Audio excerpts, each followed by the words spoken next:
the other day on Good Morning Britain, and that's really the only reason I'm covering this, a lady called Narinder Kaur got into a debate about the English flag and Englishness, because of course it was St. George's Day, so it's the one day of the year we actually get to talk about England and Englishness, and naturally she was on the negative side. You would expect that. You would expect that. Well, I mean, she doesn't have to be on the negative side. There are lots of people who are ethnically not English who are on the pro-English side of the debate. But of course, there are lots of English people on the anti-English side of the debate. So what can you do? Yeah, but who is given more airtime to phrase their Well, views? the anti are definitely, as you'll see That's by why this. I said it. Yeah, as you'll see by this debate, the anti dominate the debate, even though underneath it you can see there's a kind of iron core that's forming, where all of the progressive arguments are starting to sort of break, and this still remains where it's just, no, actually, we're not apologizing. We're not taking on a kind of ancestral guilt. We're not going to apologize for being English or our past success.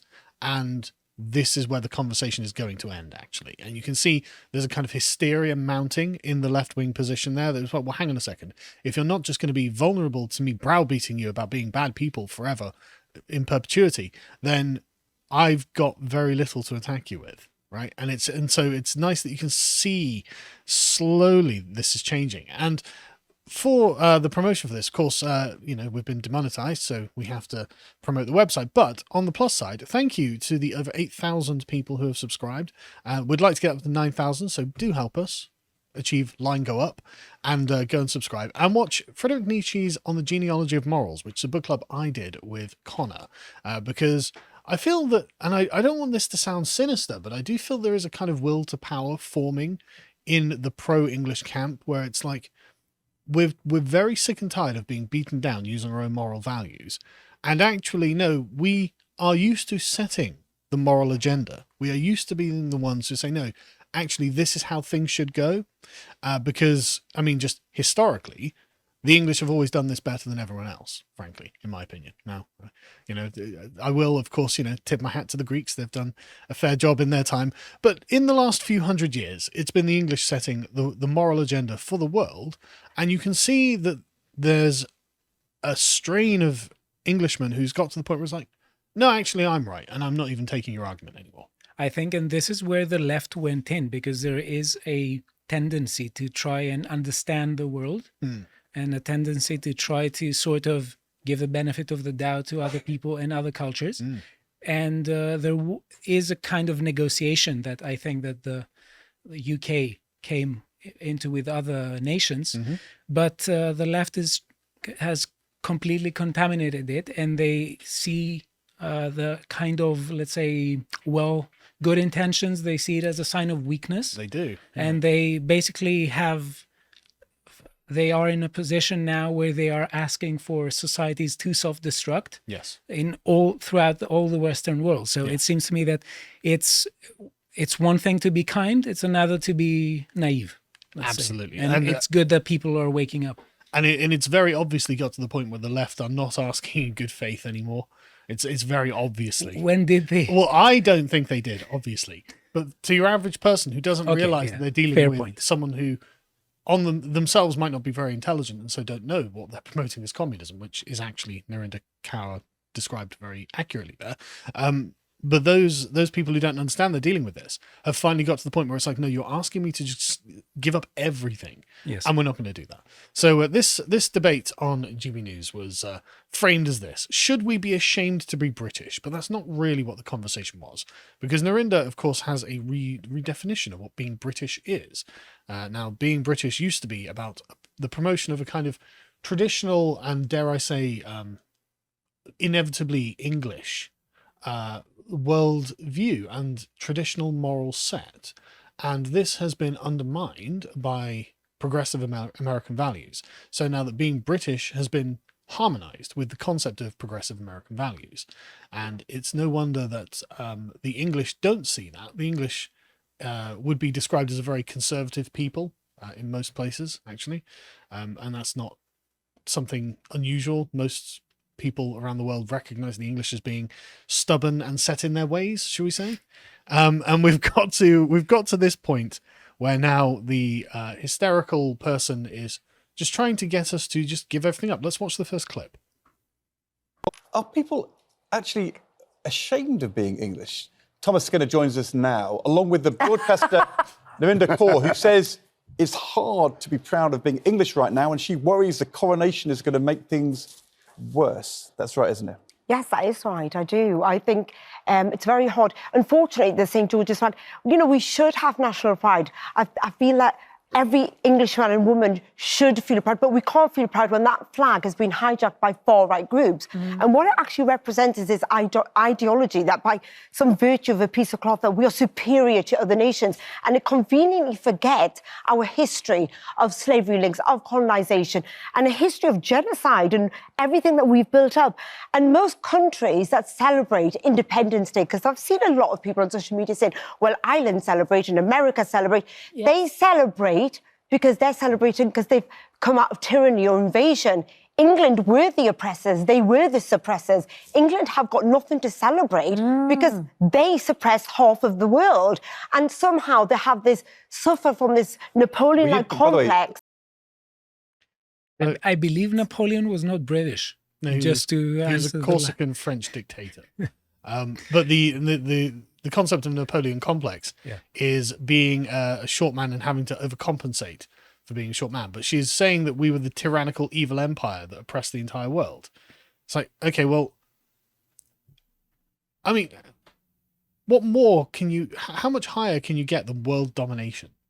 Like, England's got nothing to celebrate. Well, we did only planetary domination. Yeah, sorry, so there seems to be a bit of contradiction in the framing there, right? Yeah. It's like, no, England's actually not very impressive, but everyone does celebrate their Independence Days from England. So it's like, okay, well, I view that as impressive.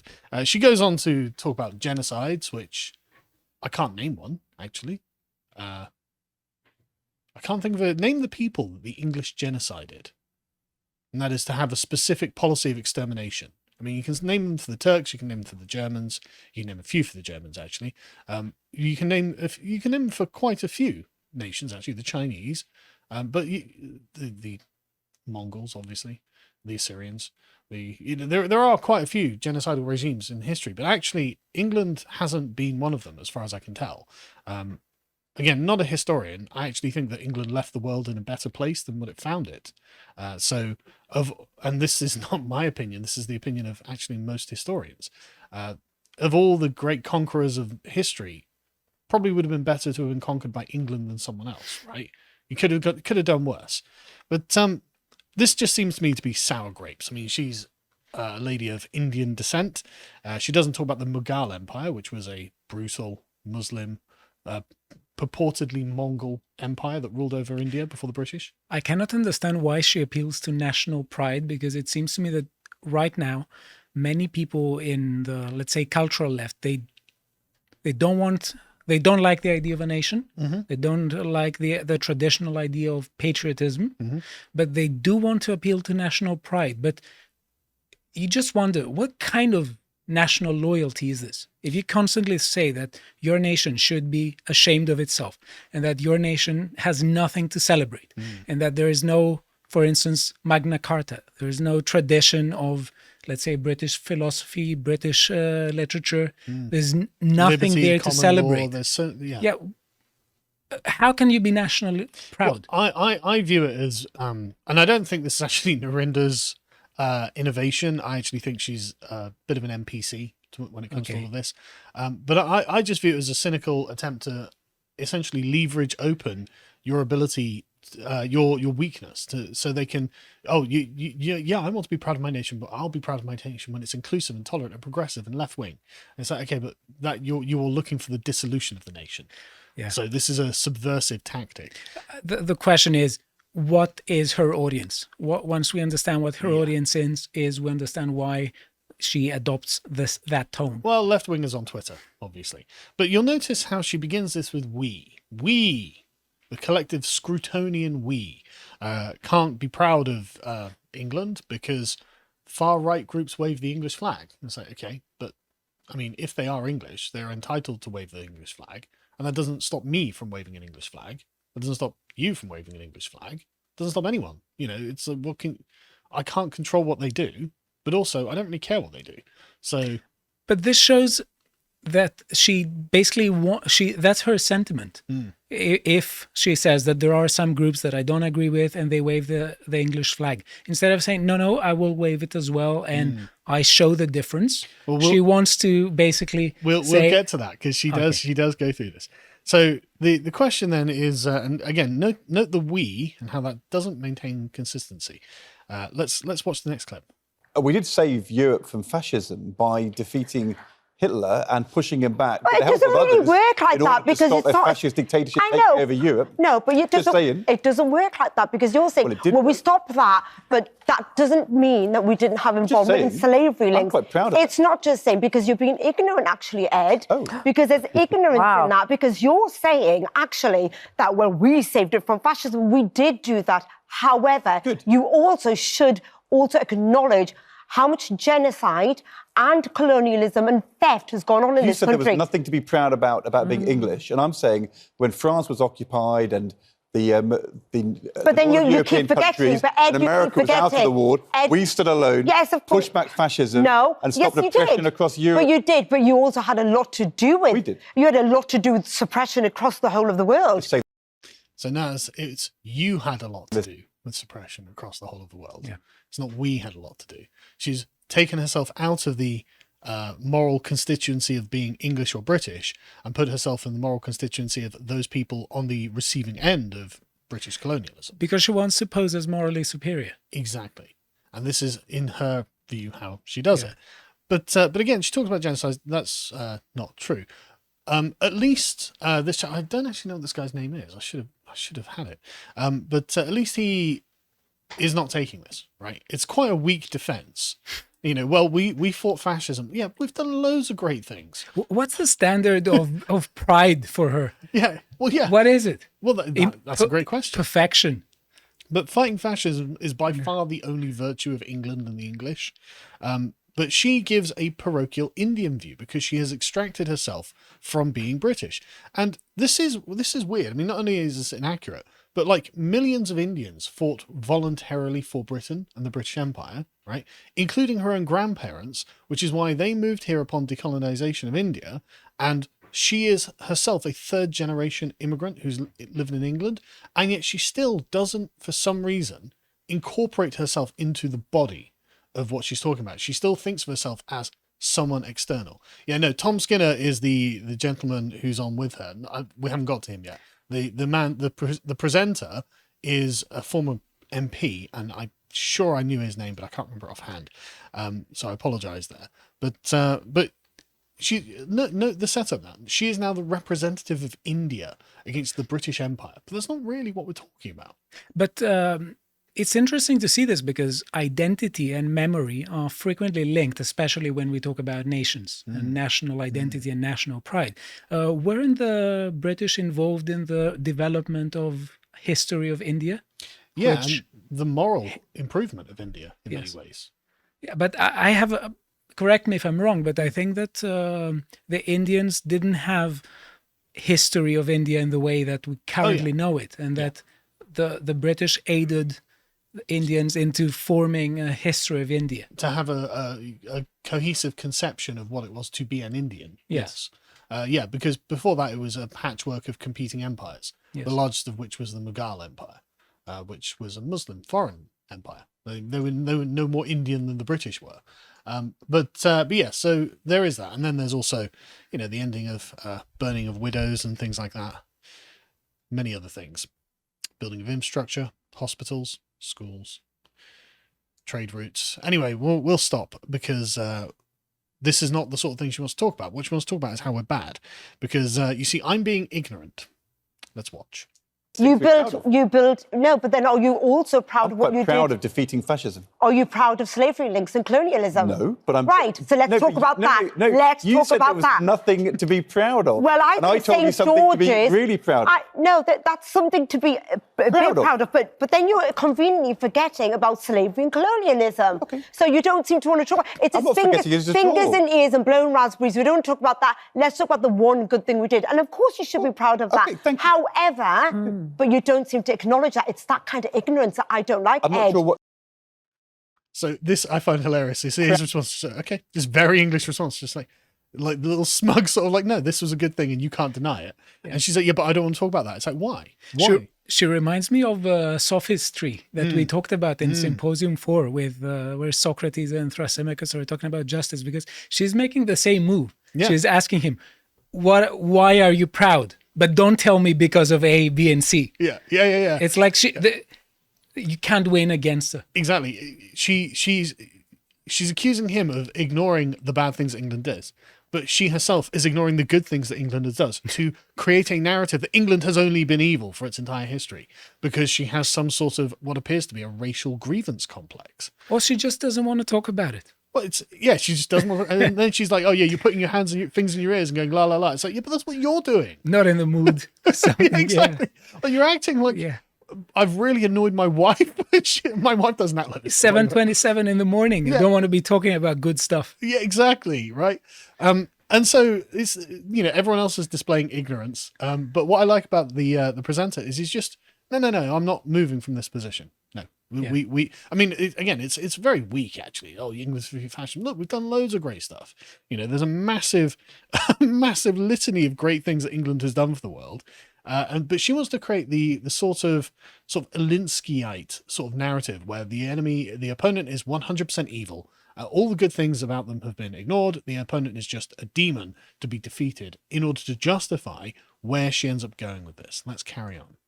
St. George's about being English, and I thought, shall I say we won the World Cup in 1966? And I thought, no, why don't I say that we stood alone and defeated fascism in Europe? Alone. You had I'm quite America's proud help, of that, actually. that's all. You had America's help in that anyway. Finally. Going back to Suzanne's question. Took a bit of prompting. You shouldn't permanently, but however, you can't always dismiss it. And we can't have this attitude. Dismissing it. They do dismiss it. I'm not in favour of dismissing As a woman of colour, I'd feel in this country that St. George's flag represents to me far-right racism and bigotry. Right, you can see how she's literally extracted herself from being English now. Yeah. Right, she's like, no, I'm a woman of colour. That's evil, right?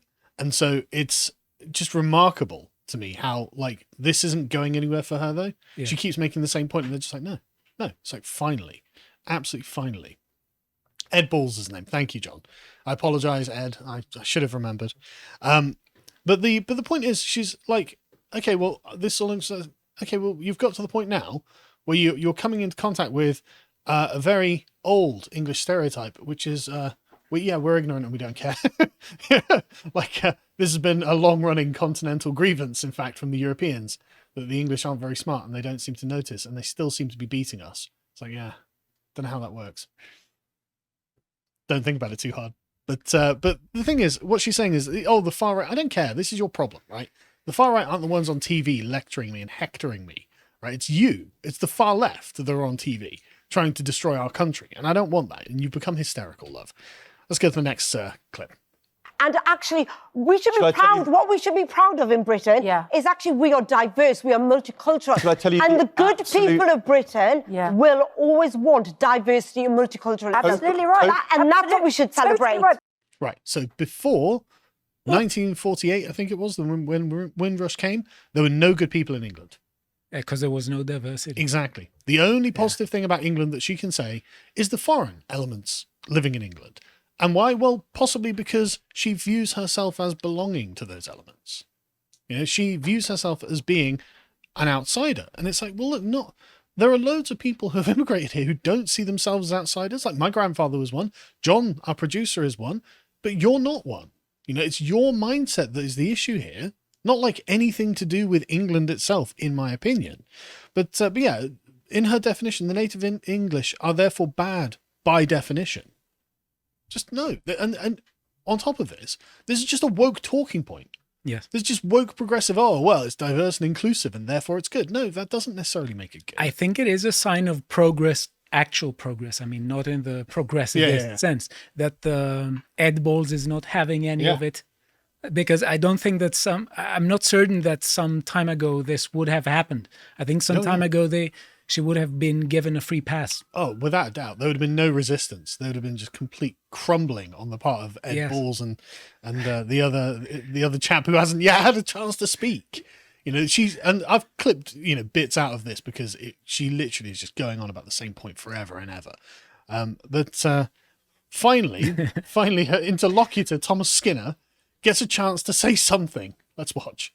But aren't the good people of Britain also represented by those flags? No, actually, sadly, no. Sadly, that flag needs to be reclaimed by moderate voices. Moderate voices need to be louder than the far-right voices who say, oh, waving this flag. No, I think you're wrong there. I do think you're wrong there. Like, listen, just because a few people have hijacked the flag here doesn't mean that for everyone else throughout the country should not be proud to be English or British. Like, I love that I'm from England. What are you proud about, Thomas? Everything. Fish and chips, Great. cups of tea, going to work. I love it. Everything about England I love. Stonehenge, we've got beautiful history as well as bad history. They seem pitiful reasons compared to the bad. We have a Home Secretary that dreams about sending...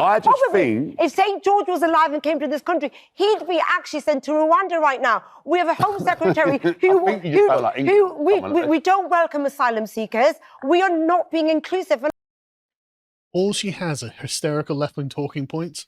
But what I love about this is the aesthetic of it, right? Yeah. Now, I don't mean to insult Thomas Skinner, but he kind of represents the stereotype that I was describing, that the Continentals were often criticising us for.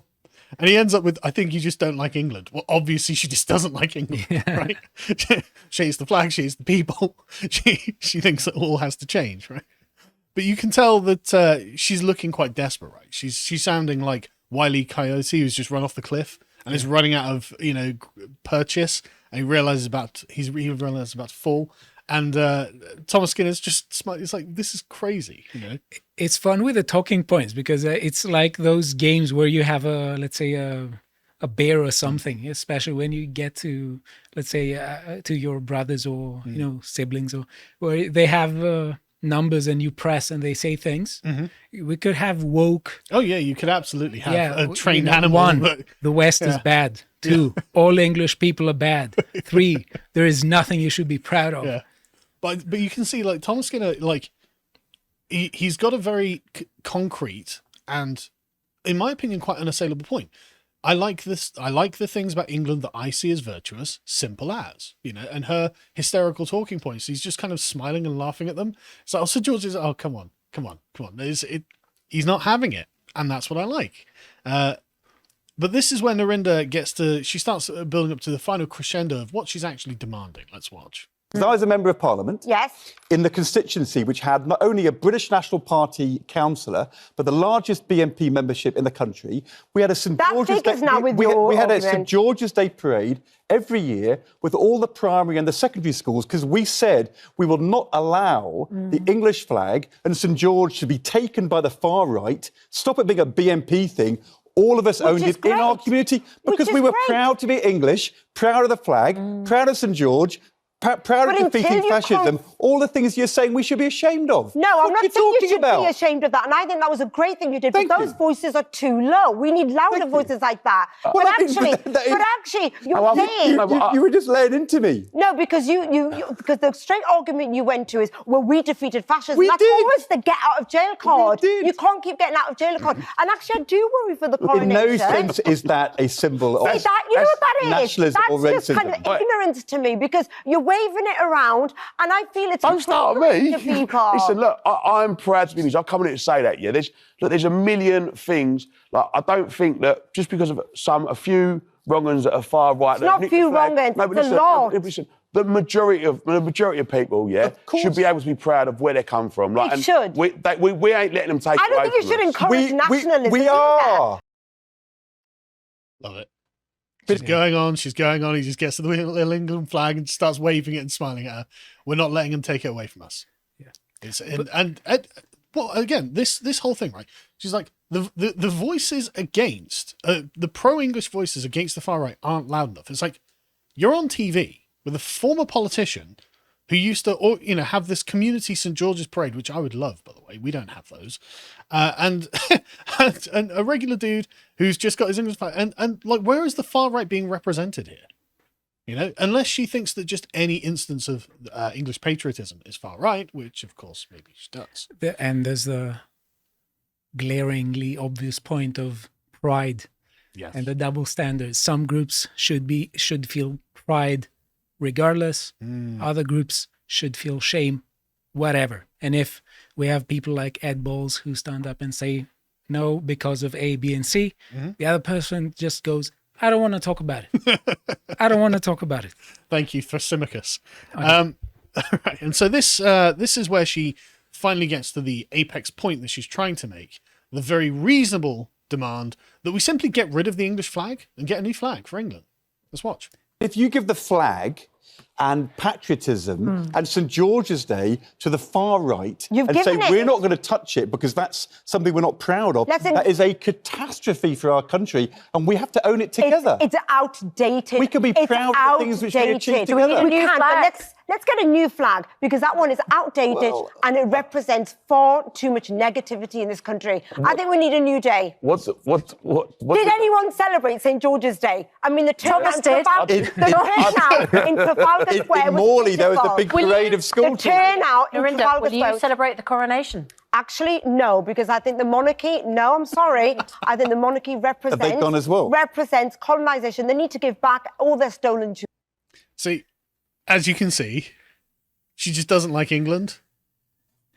I honestly can't see how this is going to backfire. So if the idea is we don't need one flag because some people are waving it and we don't like these people, we should get a new one. Well, that group is going to get the new one. And yeah. But also, again, the argument is very much the argument from progress, right? It's outdated.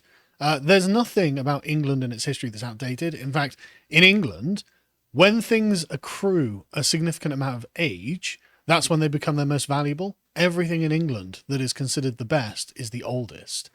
This is why we have so many ruins around, so many old buildings. So the flag itself is at least 800 years old in use. It's unbelievable that you could say something about England could be outdated. That's just not how England works. And again, all she can do is bring the sort of year zero French Revolution perspective to this. And it's like, yeah, but I don't want the French Revolution. Oh, get rid of the monarchy as well. Of course, there we go. Apex French Revolution perspective there. Oh yeah, the king's got to go. And she can understand that the flag is not clothes or a product or a commodity that, it's fashionable or, no, we need a new season. We need to sell it now and get the new, stuff. No. Never goes out of date, does the English flag. Just like everything else. But anyway, she after this got a lot of kickback. And so she put out this video on Twitter. Let's watch this. It's kind of sad how the racists and government are all triggered by my remarks on Good Morning Britain this morning. The fact is the St George's flag is sadly aligned with far-right extreme groups. It's a fact. You see that flag, that's what you think, because they've claimed it and they represent division, hate, xenophobia, racism. And that's not what Britain is about. We are better than that. We are about inclusion, tolerance, welcoming. So that flag doesn't represent...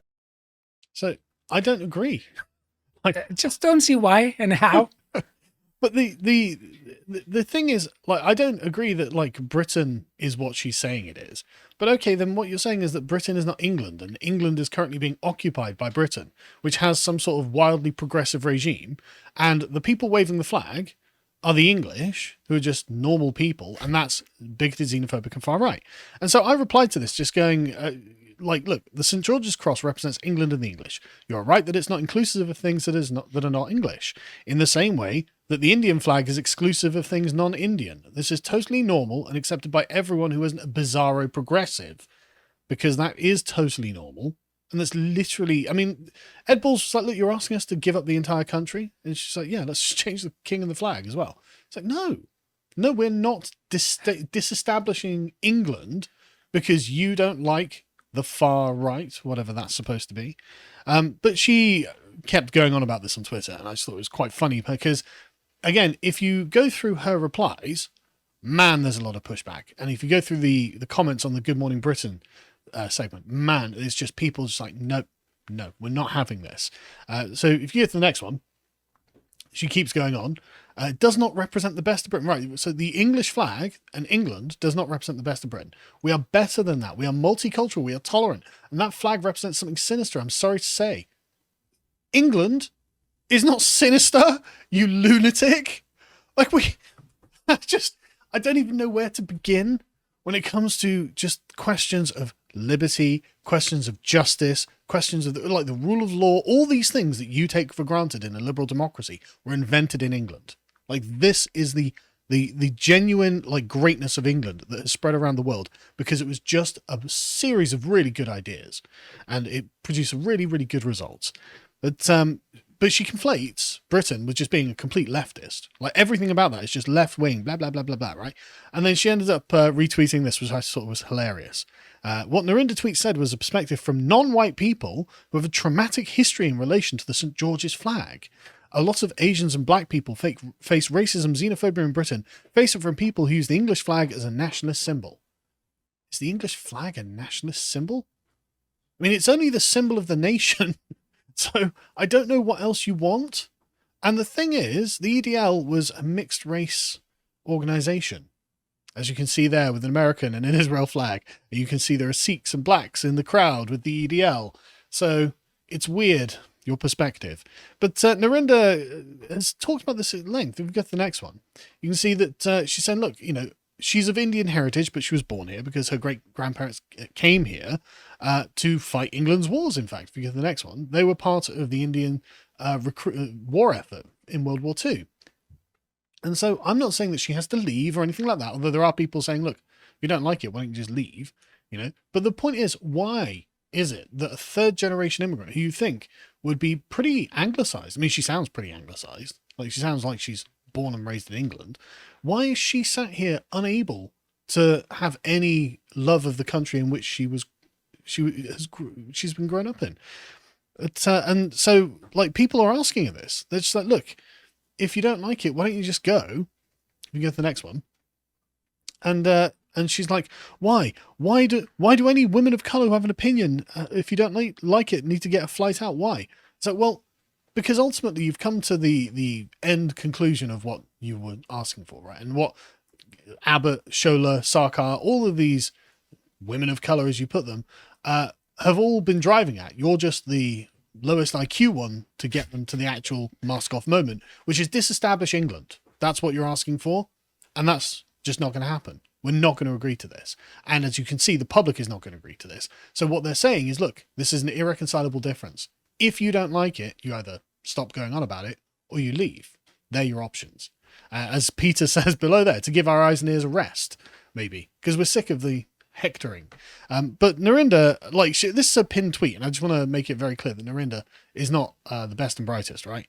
For those saying my politics are a mixed bag of confusing, it's simple. I'm not left or right or middle. I go by what my heart thinks is right or wrong, whether that be Tory or Labour. You're very left-wing.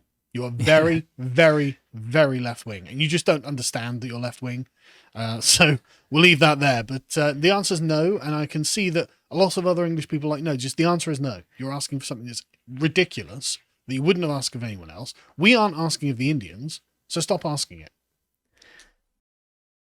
We hope you enjoyed that segment from the podcast of the Lotus Eaters. If you enjoyed, you can go and get the full podcast for free on our website. And also you can pay us as little as £5 a month to get access to all of our premium content, such as the Contemplation series, this episode where Josh discusses with Stelios whether or not cities are having an impact on our psychology and politics. If you want to find out all of the content that we're putting out, you can follow us at lotuseaters_com on Twitter and Getter. Until next time, goodbye.